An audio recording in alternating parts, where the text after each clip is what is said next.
Hi everybody, it's me, Anthony, also known as the Ghetto Practitioner. I wanted to sit back and take a minute with you and discuss some things about life and what we see, or life and what we think we see, or what our perception's all about, and how I, sounding selfish, navigate these things with somewhat stability when I can be stable. Also, part of what I'm doing is cheesy marketing. This is my first book, From Park Bench to Park Avenue, that pretty much details my life as a child and how I grew up and went through some adverse situations and finally got a life. And then my second book, which I just put out, the Ghetto Practitioner. And that's pretty much what I've done with the tools that I learned once I was an adult and how to navigate life and its difficulties as well. And everything here, again, this is my marketing video. It may be cheesy, but that's okay. It doesn't matter. It's real. Over here, we see Brown Manor. That's the project that I'm working on for the homeless people over here in Mansfield. Up top there, you see CARE, which is a program I created coordinating assisting recovery environments in which we create programs and material for lectures, workshops, and then, of course, over here is Bunny, my sidekick and partner, and my sanity keeper.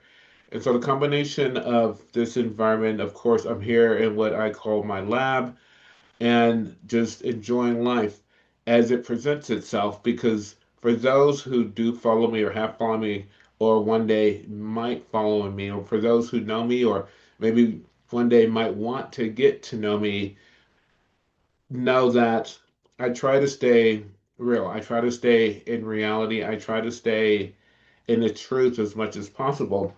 And I say as much as possible because sometimes truth is hard, but truth is the truth. And so that's what I write about mostly in my books. They're nonfiction. And again, this video is about marketing. Again, this is the Ghetto Practitioner that just got released a couple of days ago. And this is From Park Bench to Park Avenue. So I encourage you to go and pick up either one of these books and follow me on Facebook, Instagram, YouTube, and all those other things.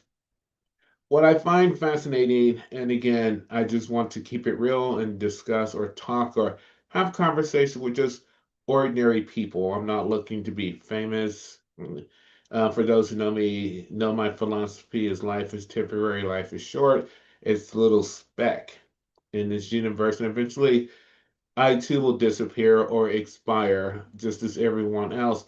And so having that philosophy and understanding that and knowing that makes me want to remind people that we should live every minute that we have to its best possible capabilities. Why stress?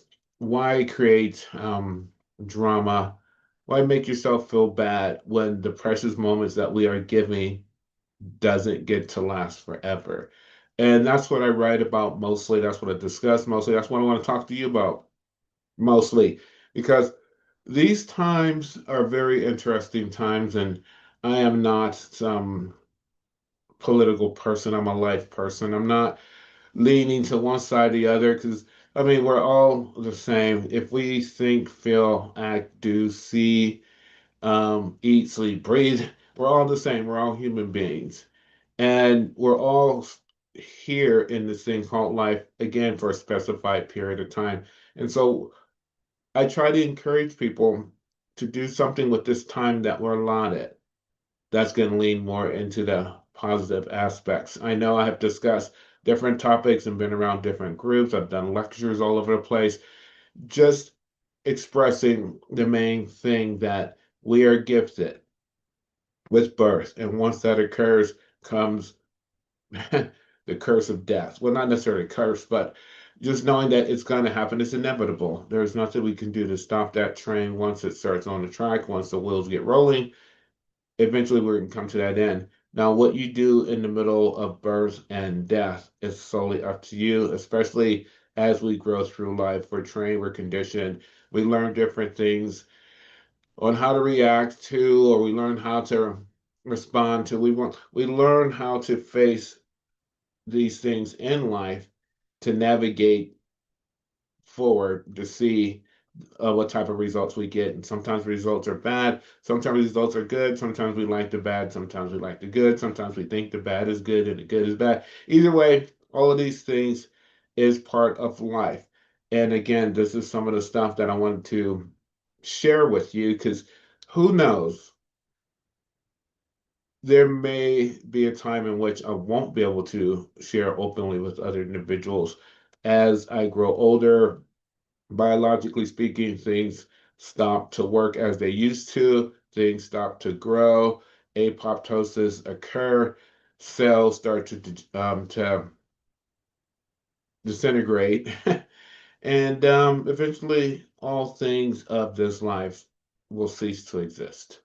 And so until that point happens, I just want to get out and express and do my part of doing what I think is best for not just me, but for the environment. And even though sometimes my best doesn't fit in certain environments, nevertheless, it's still my best. And that's all I want to get established in these minutes that I have. And so again, like I said before, this is my cheesy marketing video. Why is it cheesy marketing? Well, because I'm not a rich person, nor do I want to be a rich person.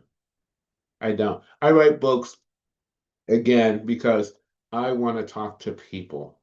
I write books again because I want to show individuals that no matter where you come from, you can be a success. A lot of times people will say, well, I want to write a book. How do I write a book? I wish I could write a book.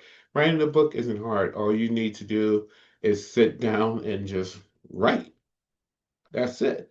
And go get a job, make a little money, and pay for it. Or you might get lucky and somebody will pick up your writing and say, well, this is interesting. Let me go ahead and publish it and give you royalties, yada, yada, yada. But the fact of the matter is, or the truth of the matter is, there's nothing to writing, just write. And that's all you have to do. I know for me, writing is my comfort zone. For me, writing is my friend. For me, writing allows me to express myself in a way or in a place where I feel that it's safe. And so when I write about my life and share my life with other individuals, that's just me saying, yes, I feel safe right now. Yes, I feel like this is what I want to say. And I get a lot of retakes on saying it correctly or to the point where I want to get the point across. And even though sometimes some things come out in gibberish, some things come out misspelled words, some things come out in uneven sentences. It doesn't matter because I get to say, I did it. I got to do it. And again, it's not about bragging or boasting, it's just opportunity to spend these precious moments that I have doing something worthwhile the minutes that I'm gifted. And so I wanted to, and I've thought about this for a while. I wanted to take time and just sit and just just make a cheesy video. Just do a recording. Just express who I am for those who don't know who I am. And for those who don't care about who I am, that's fine too, because remember, this is the minutes that I get to share on this planet with other individuals. Again, I want to help bring attention to Brown Manor, which is the program or the place that I'm developing here in Mansfield, Ohio. For the homeless people, a little backstory there. Again, I was homeless myself. And again, pick up this book. I encourage you to read it, and it tells you all about how I was homeless from the age of 14 to 37. And this book here pretty much tells you how life gets lifey. The things we all have encountered. There's nothing new under the heavens. There's nothing new in this book. There's nothing that I've done in this book that other people have not done. And again, some of us are just not good at it or we're ghetto. And this is why we practice these things. And so getting back and staying on topic, which I am known to drift away from, I was homeless from 14 to 37. I got my life in order and I decided that I want to be able to share the opportunity that I was given with other individuals. And so I came to Mansfield, Ohio. I did Brown Manor, and it's still work in progress. The thing that's really fascinating I've discovered is that since I'm not a millionaire, since I don't have a lot of money, it takes a village to raise a project like this. It takes a community to be able to pitch in and to help restructure this environment. But that's what helping homeless people is all about. It's not an individual person or it's not a certain system. It's the collective nature of all of these things come together as a community to be able to help our brothers and sisters out there on the streets. And some people will go through saying, well, maybe they can help themselves, okay. But there's no one on this planet. And remember, we're all born helpless. We're all born not knowing what the next indicator step is. But as we grow, multiple people and multiple systems, multiple resources come into our life to shape who we are today. And that's what Brown Manor is all about, is bringing together different systems, different beliefs, different people collectively so that we can all focus towards helping one individual, just one, change their life. Is it worth the investment? Well, I believe it is because I've been there, I've done that. I am one of those individuals who literally went from sleeping on the park to be able to be an author, a writer, a nurse practitioner, a homeowner, all these different things. And so this is number one, marketing video. Number two, bring awareness to people. Number three, to just understand that you don't have to sit around and get stressed out and go through all those wasted minutes in our life until it's over. Now, granted, we do know, again, I'm very reality based. I'm talking to you as a human being, as a real person. I'm talking to you right now in today. We're going through some interesting times. People are stressing out. People are mad at each other. People are just looking for a reason not to be comfortable. And I want to give you a reason to be comfortable because I believe all of us deep down inside are caring individuals. And I want to remind everybody deep down inside, you are a caring individual. I'm not going to go off preaching to the choir. I'm not going to get into some long sermon, even though I can because I am an adoring and what is it? I'm considered an ordained evangelist. But that's neither here nor there. It's just another title, another opportunity that I got to be privileged with from education and other people out there helping me get to where I am. Eh, But the thing is, I would like for us to just take a moment and take a deep breath and understand the most important thing that we have in this world is ourselves and our beliefs. The most important thing we have in this world right now, as you look at this video, as you hear me talk, as you look at the background, the most important thing that we have is right now. And we can put together a bunch of nouns to have a life, but what are you doing right now? Ask yourself, take a deep breath. Don't try not to be spontaneous. It's okay to meditate a little bit and ponder on that simple question.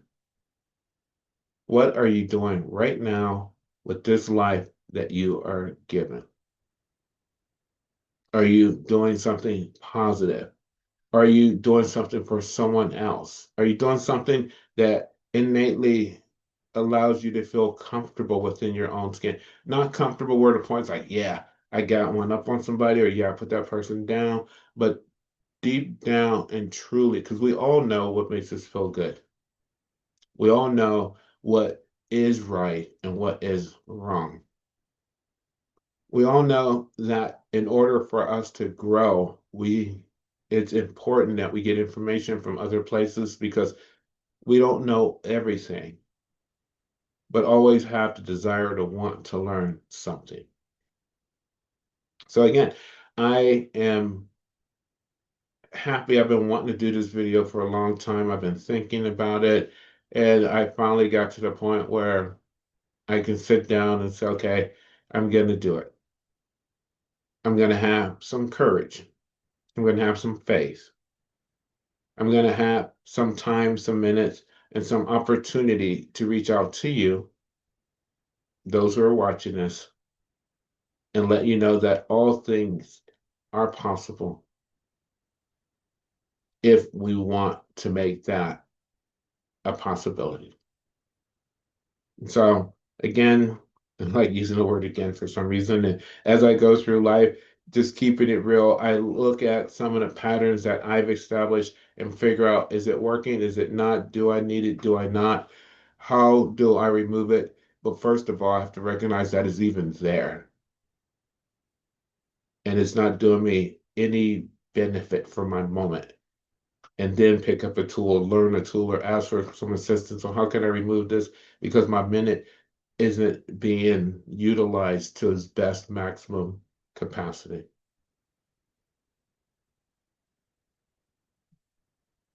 I'll end this and I'll probably do a series of these. I don't know. I can't predict tomorrow. All I know is right now in this minute, this is what I feel that I want to do.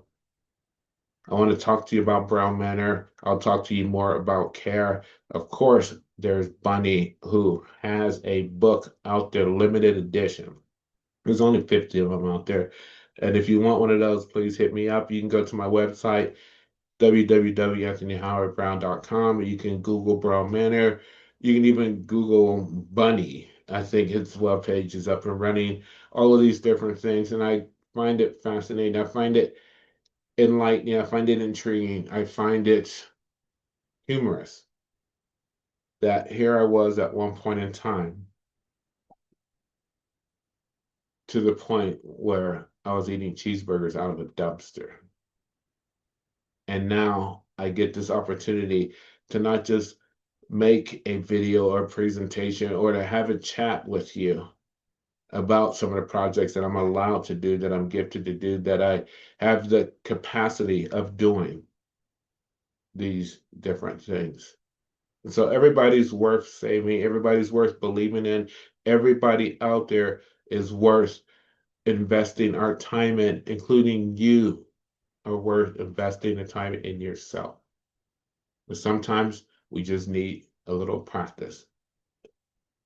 In the beginning, we are ghetto. We don't know. We're not good at it. Even little kids or little babies who learn to walk, they don't walk a straight line in the beginning. They need practice because they're ghetto. So, in the meantime, tune in, find out, spread the wealth, spread the news. This is my cheesy marketing advertising. I don't have a whole bunch of money, but what I do is I have faith. Do the footwork, the results will happen, and that's what I'm doing right now. And so until the next time I talk to you or meet you or see you, if you read something about me, you can say, I've heard of that individual, and I believe that he believes. This is me, Anthony, and I will talk to you all later. Goodbye.